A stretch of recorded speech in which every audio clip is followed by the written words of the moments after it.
Grey water filter module for household, a small-scale domestic wastewater filtration technology. Abstract: the work is related with grey water filtration.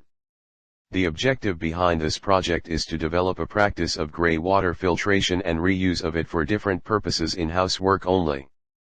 This project will help to reduce the wastage and generation of grey water respectively. Instead of wasting this grey water into sewers and increasing load on municipal sewer, if they are in existence, and in STP, and also where there are less source of drinking water, like river or streams, in the area, urban, rural, this filter module, which is merely made of easy available natural filter material, like sand, red brick pieces, jute mesh, etc., and from economical point of view, it is a re-step towards sustainable development. Keywords: STP, sewage treatment plant, grey water, module, red brick pieces. Introduction. This article main objective is to develop a practice and set up a trend for reusing the grey water by filtering it in and use it for day-to-day life work. As in developing country like India, today also India faces water crises and drought. Urbanization is at the peak due to increasing human population, and as the population increases, demand water is also increases. About 42% of India's land area is facing drought, with 6% exceptionally dry, 4 times the spatial extent of drought last year, according to data for the week ending March 26, 2019, from the Drought Early Warning System, DEWS, a real-time drought monitoring platform. Andhra Pradesh, Bihar, Gujarat, Jharkhand, Karnataka, Maharashtra, parts of the northeast, Rajasthan, Tamil Nadu, and Telangana are the worst hit. These states are home to 500 million people, almost 40% of the country's population. As fresh water is fast becoming a scarce resource, it's high time India takes grey water recycle and reuse seriously. In order to meet the growing water demand, 2 sustainable options are available: desalination and wastewater recycle and reuse. As wastewater from houses categorize in black water, generated from toilets, not easily treatable due to bacteria, pathogen contain, and grey water, generated from sinks, showers, washing machines and bathtubs, is treatable as it contains salts and some percentage of heavy metals due to chemicals. Understanding grey water.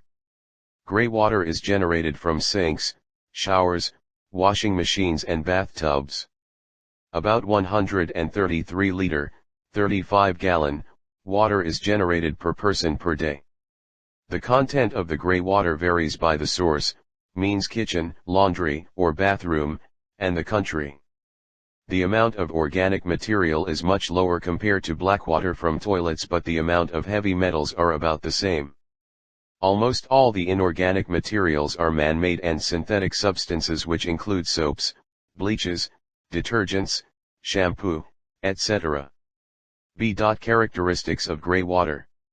The quality of grey water depends on the source from which it is drawn as well as the use to which this water is put, but there are general characteristics that apply to grey water. Carden et al. 2006. Grey water can be divided into 2 categories based on pollutant loads: high pollutant load and low pollutant load. Friedler 2004. According to Lee, 2009, grey water generated from household kitchens and those from the laundry are higher in organics and physical pollutants compared to bathroom and mixed grey water. Various factors, such as the number of residents in a household, age distribution, living standard, residents' cultural habits, and the quality of the water supplied to the household, may have an influence on the grey water characteristics and result in a wide variation in the quality of grey water generated from different households and from various sources within a household. Morel and Diener 2006. 2. Methodology. We have made a filter module consisting of layers of different filter media in a plastic module, container, as shown in figure 1. Module, container, is made of a simple plastic jar and is divided into 5 compartments, i.e. aggregate layer, sand layer, coal layer, resin layer, and brick layer. Aggregate layer with depth of 8.70 cm, coal layer with depth of 6.70 cm, sand layer with depth of 27.30 cm, resin layer with depth of 1.30 cm and brick layer with depth of 1.90 cm with a freeboard of 0.8 cm. Then we are going to pour the water sample from top side of the jar and water will pass through filter different media in trickling action. There is outlet/tap at bottom of jar from where filtered sample will be collected for laboratory analysis. The sample results will be then tallied to the discharging of wastewater norms of government approval authority. Grey water sampling. This study sampled and assessed the physical and chemical properties of grey water generated from the kitchen and wash basin sources, in mix form. Samples of grey water. Source were collected from 01 house over a week. Grab samples were collected once a day. Samples were collected directly from the manual washing areas or wash basins while the kitchen water was collected from the kitchen sink. 3. Result and discussion. The results obtained from the physico-chemical characterization of grey water. A turbidity test. The results obtained from the tests for various parameters are within permissible limits suggested by the MPCB. Thus, by reusing the wastewater, up to 64% of potable water can be saved daily, resulting in the reduction of requirement of fresh water along with the reduction in sewage generation, minimizing its impact on the environment. Acknowledgement. The authors would like to thank the members of Batch 5 of Final Year Civil Eng. Mr. Varad A. Joshi, Mr. Shyam A. Shire, Mr. Vivek K. for supporting this research.